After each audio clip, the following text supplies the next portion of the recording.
Nation state is now using Bitcoin as a toll booth for the world's most critical oil checkpoint, and it happened this week.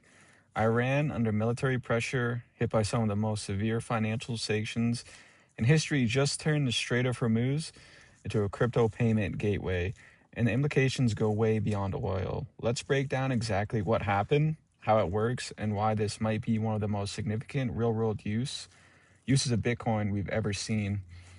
What is the Strait of Hormuz? First, some context because the geography here matters. The Strait of Hormuz is a narrow waterway, only about 21 miles wide at its narrowest point, sitting between Iran and Oman.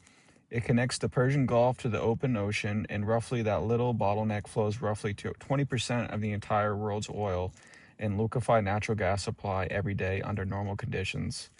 Think about that. 1/5 of global energy, the stuff that heats homes, powers factories, and fills gas tanks, passes through a channel you could drive across in 20 minutes. It's arguably the most strategically important stretch of water on the planet. So when Iran effectively closed it in late February of this year, following the US and Israeli military strikes, the global economy felt it immediately. Tanker transits dropped by 97%, oil prices surged, and the world held its breath. How we got here. Here's a timeline leading up to this moment. In late February 2026, the United States and Israel launched coordinated strikes on Iran. In response, Iran's Islamic Revolutionary Guard Corps, the IRGC, moved to take control of the Strait of Hormuz, effectively shutting it down to most commercial shipping. The economic damage was immediate. Before the war, between 100 and 120 commercial vessels were passing through the strait every single day. That collapsed nearly overnight.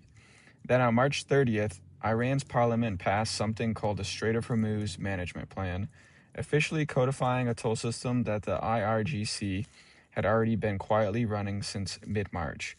Iran was formalizing its control over one of the world's most critical trade routes. On April 7th, President Trump announced a 2-week ceasefire, and almost immediately, Iran revealed the terms under which ships could start moving again. Those terms included Bitcoin. How the toll system works. This is where it gets fascinating because the mechanics here are incredibly deliberate. According to reporting by the Financial Times, here's how the process works. A shipping company that wants to transit the strait has to first contact the IRGC-linked intermediary. They submit detailed information, vessel ownership records, flag registration, cargo manifests, destination ports, even crew lists and AIS tracking data. The IRGC then screens the vessel. They're checking for ties to the United States or Israel. If you're flagged as hostile, you're denied entirely. Some operators have reportedly gone as far as reflagging their ships under Pakistani registration just to qualify for passage. If you're approved, you get routing instructions. Iran is directing ships along the northern route, closer to Iran's own coastline. Then you're given a one-time secret permit code that you broadcast on VHF radio. An IRGC patrol boat then escorts you through. And the fee, $1 per barrel of oil on board. For a fully loaded supertanker carrying 2 million barrels, that's up to $2 million per crossing, paid in Bitcoin. Hosseini, the Iranian official who confirmed this to the Financial Times, described the payment window like this. Once the email arrives and Iran completes its assessment, vessels are given. And I'm paraphrasing here. Only a few seconds to complete the Bitcoin payment. A few seconds, because Bitcoin transactions can't be frozen, reversed, or seized. That's the entire point. Why Bitcoin specifically? Now, here's a question I know you're asking. Why Bitcoin? Why not just cash or yuan or other currency? The answer is sanctions. Iran operates under some of the most sweeping financial sanctions on earth. The U.S. Treasury's OFAC can freeze dollar-denominated transactions. It can blacklist banks. It can cut entire countries off from the SWIFT system. Iran knows this better than anyone. They've been living under it for decades. Bitcoin operates outside all of that. There's no central bank to pressure, no correspondent bank to coerce, no government that can issue a freeze order on a Bitcoin wallet mid-transaction. The Iranian official said it directly. Bitcoin is being used to ensure payments can't be traced or confiscated due to the sanctions. That's not subtext, that's the stated policy. And notably, Iran's parliament specifically chose Bitcoin over stablecoins. Here's why that matters. Stablecoins like USDT and USDC have built-in backdoors.